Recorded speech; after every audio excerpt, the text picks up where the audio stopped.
Olá! Sabe aquela situação? A gente olha para um amigo e, sem ele dizer uma palavra, a gente sente o que ele está pensando?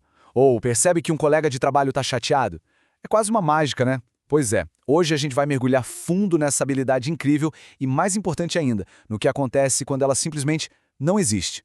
Então, será que dá para saber o que os outros estão pensando só de olhar para eles? Para muita gente, a resposta é um sonoro claro que sim, pelo menos até certo ponto, né? A gente faz isso o tempo todo, é automático. É quase um superpoder social que nos ajuda a navegar nas conversas, nas amizades, enfim, na vida.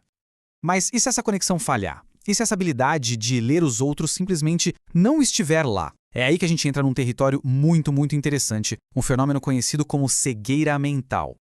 Beleza, vamos entender isso melhor.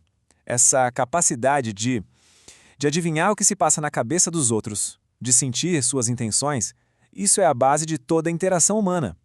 Olha, não é telepatia de filme, claro, mas com certeza é o mais perto que a gente chega disso no dia a dia. É por causa dela que a gente entende uma piada, sente empatia ou percebe aquele climão quando alguém está desconfortável, mesmo em silêncio.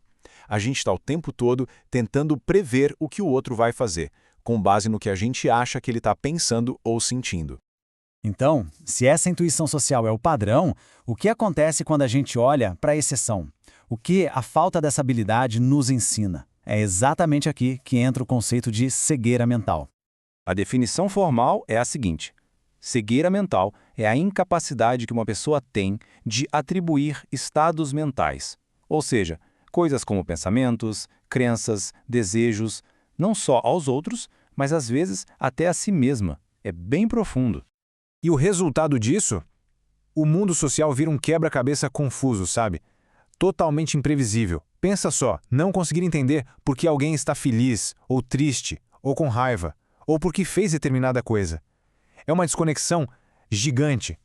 Certo.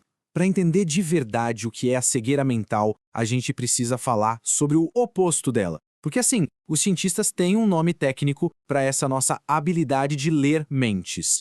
O nome é teoria da mente. Basicamente é a nossa capacidade de sacar que as outras pessoas têm seus próprios pensamentos, suas próprias crenças, seus próprios sentimentos e que tudo isso é diferente do que a gente pensa e sente. É como se cada um de nós tivesse uma teoria sobre como a mente dos outros funciona. E aqui, olha, o contraste é brutal. De um lado, com a teoria da mente, o mundo social se encaixa, a gente consegue prever o que vai acontecer. Já do outro lado, na cegueira mental, essa capacidade de interagir, de entender as pessoas, fica muito, mas muito comprometida. Bom, e quando a gente fala em cegueira mental, historicamente a conexão mais forte é com o autismo e a síndrome de Asperger. Mas o entendimento sobre isso levou tempo, viu? Por décadas, o debate científico sobre o autismo girava em torno de outras coisas, como o desenvolvimento da linguagem ou distúrbios emocionais. Foi só lá nos anos 90 que a hipótese da cegueira mental surgiu, com o pesquisador Simon Baron-Cohen. E ela ofereceu uma lente completamente nova e poderosa para explicar as dificuldades sociais que eram observadas. E a ideia central dessa hipótese é que não se trata de uma ausência total e para sempre dessa habilidade. Na verdade, seria um atraso bem significativo no desenvolvimento dela. E claro, isso muda completamente a forma como uma criança aprende a se virar no mundo social. Essa ideia de que crianças com autismo muitas vezes não conseguem conceituar, entender ou prever os estados emocionais de outras pessoas mostra o tamanho do impacto. E aqui tem um ponto que é, assim, fundamental. Não se trata de falta de vontade de se conectar. A questão é uma dificuldade real em entender o mecanismo da conexão. É a diferença enorme entre não querer e não conseguir processar as pistas emocionais que os outros dão. Mas atenção, porque a história não para por aí. E isso é bem importante. Pesquisas mais novas começaram a mostrar que as dificuldades com a teoria da mente não são uma exclusividade do autismo.